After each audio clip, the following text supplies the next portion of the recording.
হয়েছে এই রাজ্যে পঞ্চায়েত নির্বাচনের প্রাক্কালে দেশের যে বর্তমান অবস্থা এবং আমাদের যে সার্বিক অবস্থা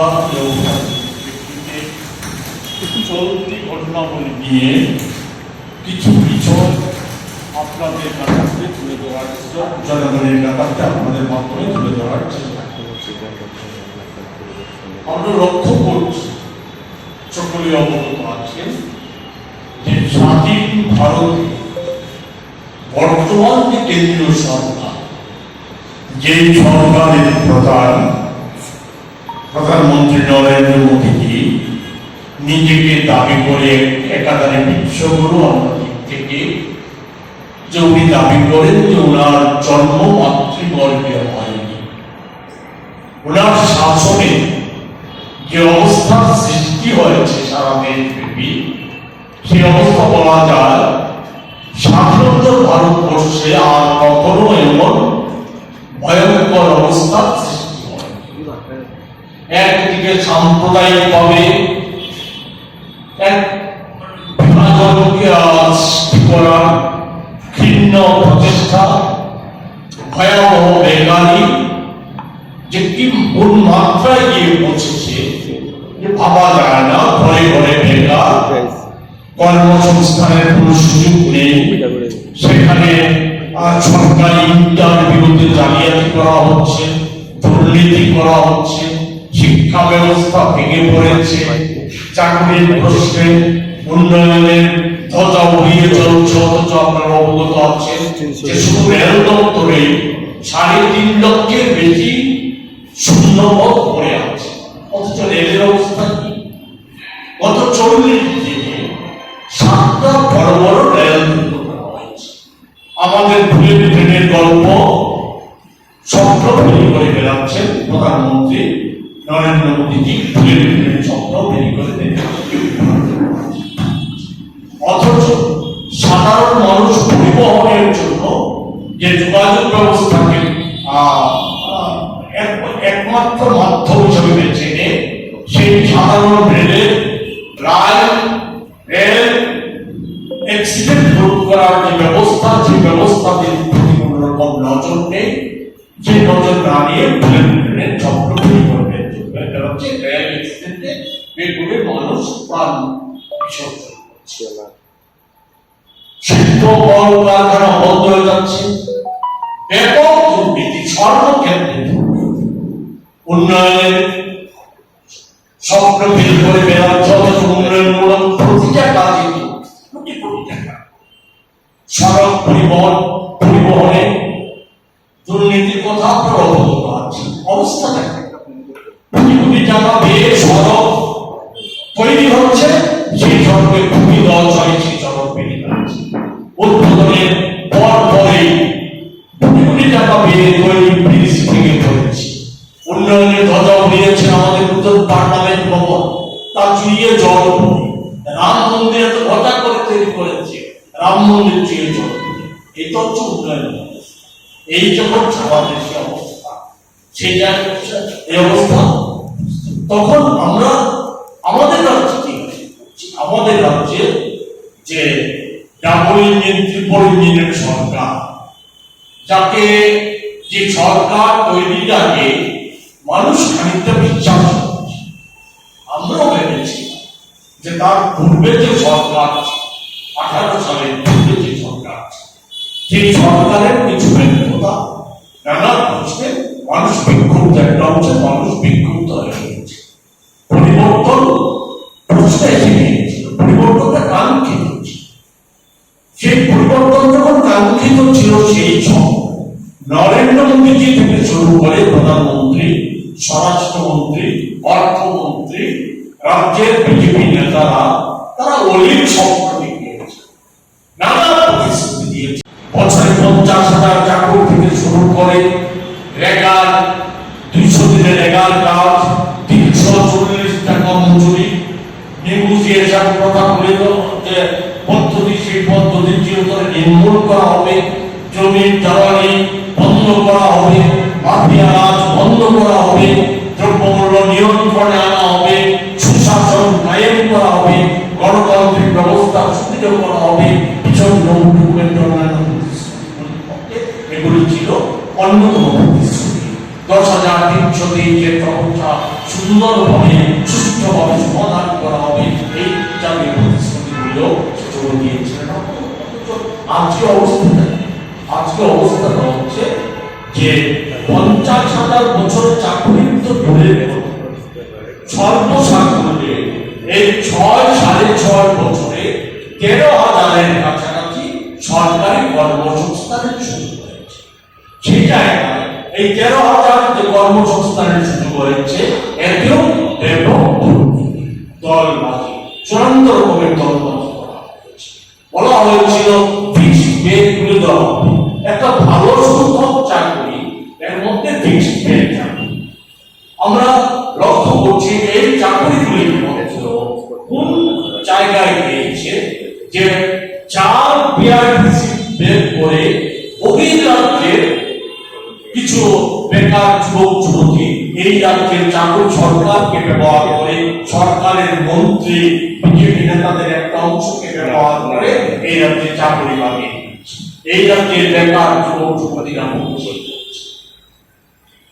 এখানে রাজ্য সরকার বলা হয়েছিল সমস্ত অনিয়মিত কর্মচারীদের নিয়মিত করা।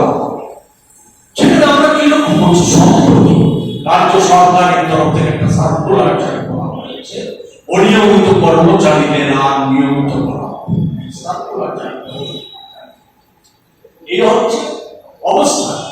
সেই জায়গায় আমরা আরো কি লক্ষ্য করছি, মাফিয়ারা বন্ধ করা হবে, নেগোসিয়েশন বন্ধ করা হবে। নেগোসিয়েশনের বাইরে কোন সরকারি প্রকল্প কোন ঠিকাদার নেগোসিয়েশনের কাটপানি না দিয়ে ঠিকাদারি কাজ দিতে পারছে। সে জায়গায় দাঁড়িয়ে নেগোসিয়েশন নিয়ে প্রকাশ্যে গোলাগুলি, বন্দুকবাজি, এই সমস্ত কিছু চলছে। জমিদার মানে এগুলি আজকে অহরহ করছে জমিদার। আজকে আমরা কি দেখছি, এই দেশে যেমন গোটা দেশে যেমন চোরা কারবারিরা, ওই বড় বড় শিল্পপতিরা, কর্পোরেট জগতের মানুষ, তারা ভালো আছে, তাদের রোজগার, এই সমস্ত কিছু বাড়ছে। এই রাজ্যেও একমাত্র চোরা কারবারি, জমির দালালি, নেগোসিয়েশন যারা করছে, সরকারি ক্ষমতাকে ব্যবহার করে একটা অংশের নেতা, মন্ত্রী, দলীয় নেতা, তারা আজকে কোটি কোটি টাকার মালিক হয়ে যাচ্ছে। অন্যদিক থেকে সাধারণ মানুষের অবস্থা দ্রব্যমূল্য বৃদ্ধি রোধ করা, অথচ কি প্রতিটা নিত্য প্রয়োজনীয় পণ্য সামগ্রীর দাম বেড়ে চলেছে। চাল, ডাল, তেল, মশলাপাতি, চিনি, দুধ থেকে শুরু করে শাক সবজি ব্যবহার দাম বাড়ছে। সবজির অবস্থা, আলু বাজার, এই ত্রিপুরা থেকে কোনদিন ভাবতে পেরেছিল আলু 50 টাকা কেজি করে কিনে দিত, আজকের দিনে বাজারে আলু 50 টাকা। কুমড়া 60 টাকা কেজি, 100 টাকা 80, 100 টাকার নিচে কোনো সবজি পাওয়া যায় না, এর নিচে কোনো সবজি পাওয়া যায় না। কাঁচা লঙ্কা 300-400 টাকা। অথচ সাধারণ ক্ষুদ্র ব্যবসায়ী তারা কি লাভ পাচ্ছে নাকি, তারা মুনাফা করছে নাকি? না, তারা মুনাফা পাচ্ছে না। কৃষকরা ন্যায্য মূল্য পাচ্ছে না। সারা দেশে যেমন এই ব্যবহার করে সুযোগ দিয়ে মাঝখানে তারা সেখানে রোজগার করে নিয়ে যাচ্ছে, মানুষের, সাধারণ মানুষের নামে হিসাব করছে। এই একটা চরম অবস্থার সৃষ্টি হয়েছে। আমরা এই যে মানুষ যাতে প্রতিবাদ করতে না পারে, তার জন্য আমরা কি দেখছি, মানুষকে ভীত সন্ত্রস্ত, রাজনৈতিক দলের নেতা কর্মীদের উপর আক্রমণ, শুধু না সাধারণ মানুষও ভয়ে সন্ত্রস্ত হয়ে যাচ্ছে, ভীত সন্ত্রস্ত হয়ে যাচ্ছে, তাদের উপর আক্রমণ নেমে আসছে। যখন তখন বাড়ি করে আক্রমণ, এই সমস্ত কিছু